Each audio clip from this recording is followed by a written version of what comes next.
Welcome friends to my YouTube channel Kishor Gajera. મિત્રો, આપણે અભ્યાસ કરી રહ્યા છીએ conversion or sale of business. એનો example number 5. A, B and C were carrying on business in partnership. A, B અને C ભાગીદારીમાં ધંધો ચલાવે છે. They were sharing profit and loss in the ratio of 1/2, 3/8 and 1/8. 1/2, 3/8 and 1/8. જો છેદ સરખા હોય તો અંશમાં જે આવે એને રેશિયો કહેવાશે, નફા નુકસાનનું પ્રમાણ. પણ અહીંયા છેદ સરખા નથી તો આનો છેદ 8 કરવા માટે આને 4 વડે ગુણવા પડે. તો છેદને 4 વડે ગુણો તો અંશને પણ 4 વડે. 4 * 1 = 4 upon 4 * 2 = 8. અને એ જ 3/8 and 1/8. તો અંશમાં જે આવશે એ રેશિયો કહેવાશે 4:3:1. આ પ્રોફિટ શેરિંગ રેશિયો કહેવાશે. On 31st March 2021 they decided to sell their business to B Limited. 31મી માર્ચ 2021 એમણે નક્કી કર્યું કે પોતાનો ધંધો B Limited ને વેચી દેવો. તો આપણે એક B નું અકાઉન્ટ બનાવ્યું છે, B's account. When their position were as follows: asset side, freehold assets એટલે જે મિલકત ગીરવે નથી મૂકી તેવી, હોલ્ડ ઉપર નથી મૂકી તે. Investment, debtors, stock, cash. Realisation account ની ડેબિટ સાઇડ. કેશ નવી કંપની લેતી હોય તો રિયલાઇઝેશનમાં, ન લેતી હોય તો કેશ અકાઉન્ટમાં. એ સિવાયની ચારે assets debit side of the realisation. Capital છે ABC, એ કેપિટલ અકાઉન્ટની credit side by balance BD. Creditors એ રિયલાઇઝેશન અકાઉન્ટમાં credit side by sundry liabilities account, એવું એડિંગ આપીને. ઇન્વેસ્ટમેન્ટ ફ્લક્ચ્યુએશન ફંડ એ પણ રિયલાઇઝેશનની ક્રેડિટ સાઇડ. આ એસેટ સામેની જોગવાઈ છે, આ કોઈને ચૂકવવાની હોતી નથી, પણ ક્રેડિટ સાઇડ લખી અને પછી ભૂલી દેવાની. રિઝર્વ ફંડ આ નફાનું પ્રમાણ છે, નફો જે ભાગીદારોએ નથી વેચ્યો એ રાખી મૂકેલો એ હવે ભાગીદારોને વેચી દેવાનો, એટલે રિઝર્વ ફંડ કેપિટલ અકાઉન્ટની ક્રેડિટ સાઇડ નફા નુકસાનના પ્રમાણમાં ફાળવી દેવાનું. પેરેગ્રાફ જોઈએ. B Limited took over the entire business including cash.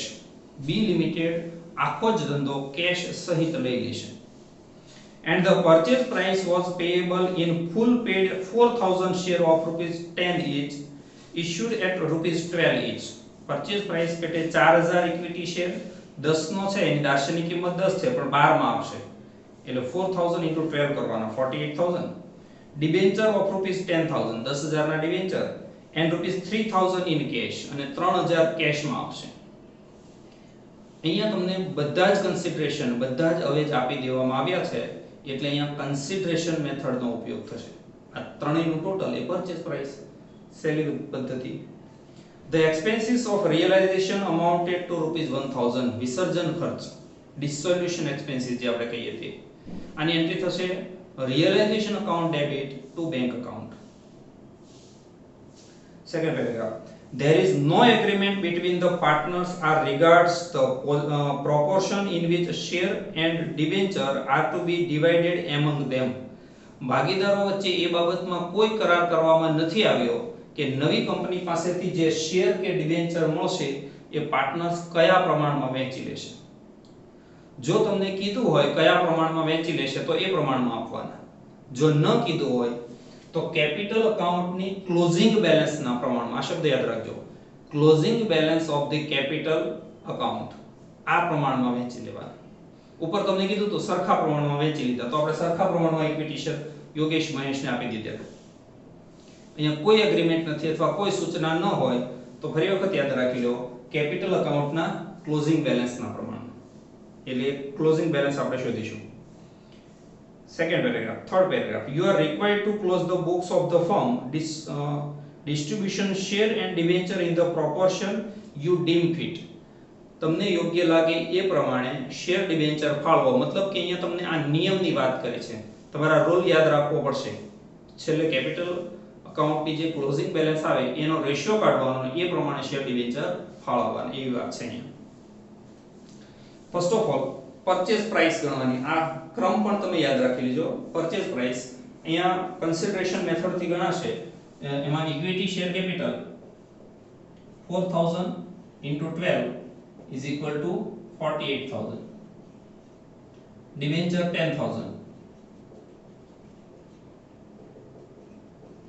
and cash 3000, total 61000. આ થઈ ગઈ પરચેસ પ્રાઇસ. બહુ સહેલી method. First of all asset side થી શરૂ કરીએ તો કેશ પણ લઈ લે છે એટલે બધી જ એસેટ્સ રિયલાઇઝેશન ની ડેબિટ સાઇડ એન્ટ્રી થાય. Realisation account debit to sundry assets account, એટલે અહીંયા સન્ડ્રી શબ્દ ન લખો તો ચાલે, assets account. First of all freehold assets 18000 એટલે fix assets. Investment 14000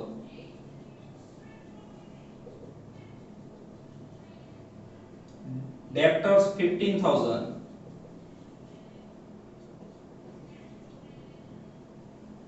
stock 13000 and cash 10000. અહીંયા જ લખી દેવાય, નવી કંપની લઈ જાય છે એટલે ટોટલ 70. કેપિટલ છે, કેપિટલ અકાઉન્ટની credit side by balance BD 20000, 10500, 9500.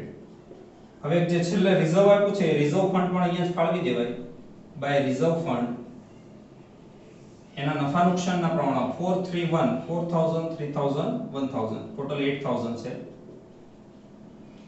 પછી પેલો ઇન્વેસ્ટમેન્ટ ફ્લક્ચ્યુએશન ફંડ રિયલાઇઝેશન ની credit side by investment fluctuation fund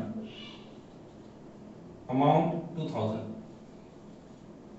અને ક્રેડિટર છે એ પણ રિયલાઇઝેશન ની ક્રેડિટ સાઇડ અહીંયા એડિંગ અપાશે by liabilities account. Creditor 20000. Balance sheet પૂરું થાય પછીનો નિયમ યાદ રાખો, પરચેઝ પ્રાઇસ ની બે એન્ટ્રી. 61000 ની પહેલી એન્ટ્રી થાય બી લિમિટેડ ટુ રિયલાઇઝેશન, એટલે અહીંયા લખાશે ટુ રિયલાઇઝેશન 61000. અહીંયા લખાશે by B limited account into bracket purchase price 61000. બીજી એન્ટ્રી જે કન્સિડરેશન મળે, અવેજ મળે, વળતર મળે એની, તો આ ત્રણેય account debit to B limited. Equity શેરની ડેબિટ સાઇડ લખાય ટુ બીઝ અકાઉન્ટ 48000. ડિબેન્ચરની ડેબિટ ટુ બીઝ અકાઉન્ટ 10000. કેશની debit side to B's account 3000. અને આ ત્રણેયની સેકન્ડ એન્ટ્રી બી ની credit side by equity share capital account 48000 by debenture account 10000 by bank account 3000. આનું total કરો તો 61000.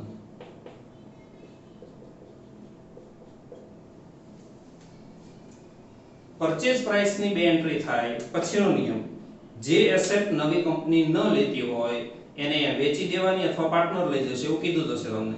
તો અહીંયા આ એસેટ છે અને બધી જ નવી કંપની લઈ જાય છે એવું તમને કીધું છે, એટલે આનો કોઈ નિકાલ કરવાનો રહેતો નથી.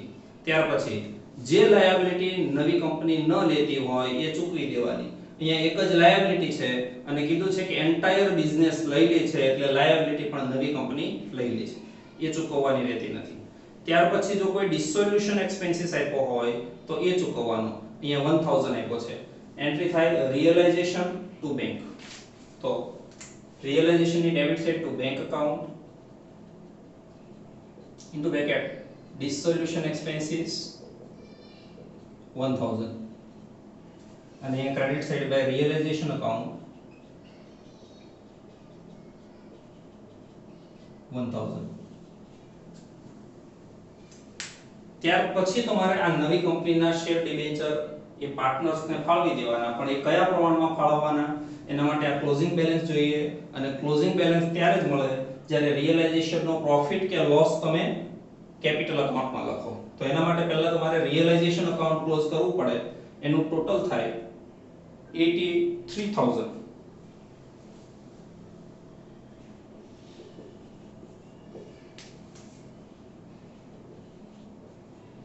એનો ડિફરન્સ આવશે 12000 આને લઈ જવાય to capital account A B C 4 3 1 એટલે 6000 4500 1500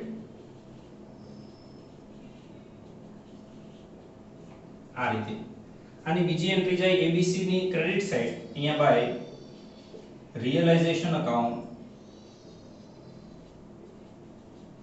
6000 4500 1500 આવી રીતે ફાળવવું છે હવે આનું તમારે પ્રમાણ કાઢવાનું તો ક્લોઝિંગ બેલેન્સ ઓફ કેપિટલ એના માટે ચાર column પર્ટિક્યુલર્સ A B C particulars માં first of all opening balance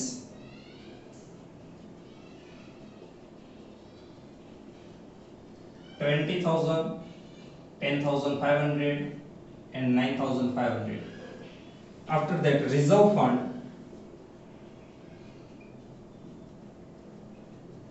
4,000 3,000 1,000 and realization profit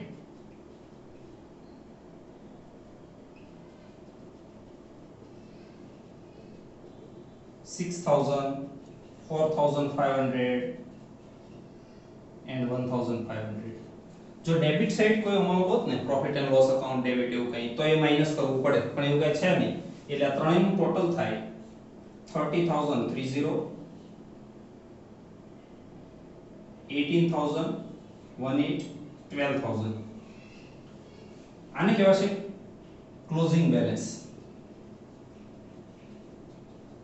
અને આનો તમારે રેશિયો કાઢવાનો રેશિયો એટલે પ્રમાણ ડિવાઇડેડ બાય 6000 કરો એટલે રેશિયો મળે એટલે 5 3 and 2 5:3:2 આ થયો ક્લોઝિંગ કેપિટલ નો રેશિયો અને એ પ્રમાણે તમારે આ શેર ડિબેન્ચર પાર્ટનર્સ ને આપી દેવાના એટલે એન્ટ્રી થાય partners capital account debit to equity share capital to debenture account તો 48000 ને જો આપણે ફાળવીએ 5:3:2 એ પ્રમાણે તો 24,000 14,400 9,600 24,000 14,400 9,600 એટલે આની સામે લખાય A's account B's account C's account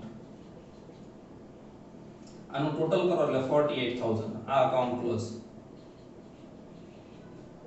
આની બીજી એન્ટ્રી છે ABC ની debit side two equity share capital account 24,000 14,400 9,600 10,000 ને ફાળવો એટલે 5,000 3,000 2,000 by A's account B's account C's account and total 10,000 અને કેપિટલ ની debit side to debenture account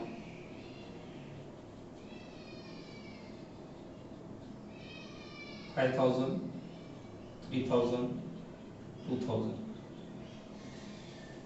આ પરચુરણ ત્રણેય અકાઉન્ટ બંધ થઈ જાય જો equity share capital B debenture ત્રણેય ક્લોઝ રિયલાઇઝેશન ક્લોઝ થઈ ગયું હવે કેપિટલ અકાઉન્ટ ક્લોઝ કરીએ તો ત્રણેયનો ક્રેડિટ સાઈડ નું ટોટલ વધુ આવશે આનું આવશે 30,000 18,000 12,000